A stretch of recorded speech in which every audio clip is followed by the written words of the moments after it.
And Jennifer. And we are here with another episode of Girlfriends Talk Marketing. We are in the beautiful studios of Beacon Photo and Frame in Winthrop, Mass. And we are talking imagery, style, and all about choosing the right photo. We're joined today by owner John Munson, who is a great photographer, Thank you. framer, and printer, I appreciate that. and a good social media marketer himself. Questionable, but okay. All right, John, so what is the biggest mistake that people make when it comes to picking pictures for the web?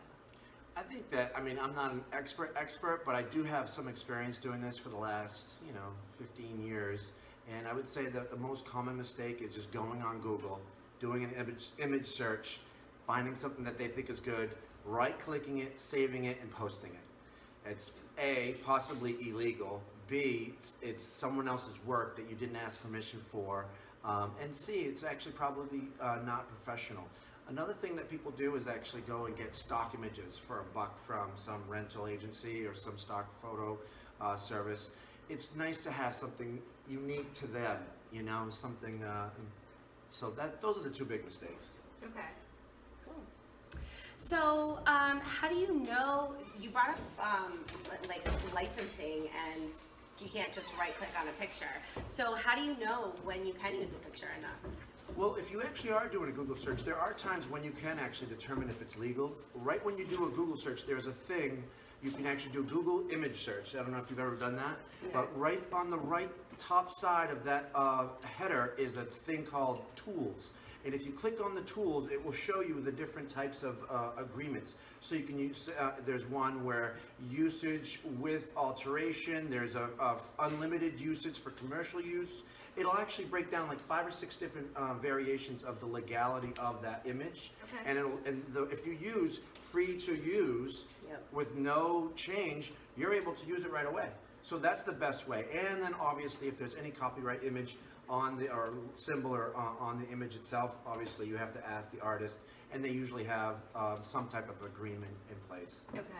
What kinds of things should I be thinking about when I'm picking out pictures? Well, if it's for a client of yours or for your own marketing, for your own company, I think it should fit within the brand. It should fit with the color scheme. It should fit with the messaging. You don't want something too kitschy if you're trying to be sophisticated. You don't want something too bright and showy if you're trying to be, like someone with more of a wisdom and more of a understated, like a healthcare. So you want it to fit your brand and your image. Kittens. Always kittens, right? And babies. And puppies. It's so true.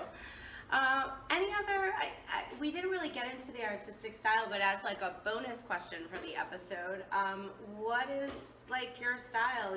Like if you could tell someone to be creative, what would get you inspiring somebody to pick a feature image? I think that Jen has actually asked me a lot of these questions before, and she's really good at getting to the core of what your message and your brand and your mission is. When you understand your own mission, you're able to kind of convey that much better. So for me, I'm trying to share beauty, which is essentially sharing joy and trying to celebrate life and live with a sense of purpose. So for me, I've actually incorporated a lot of blues and a lot of just happy colors.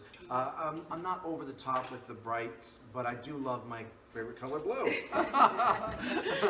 So, I really think the bottom line is get to know your brand, your message, your mission statement, and then have images and color schemes that actually fit within that. Of course, there's some tried and true things like, attractive sells. Yeah. It does, but you should try to fit within your brand message. Awesome. Cool. Well, thank you so much. Thanks for having so much me. for joining. Thanks for tuning in, and we'll talk next time. Have a great day, everybody.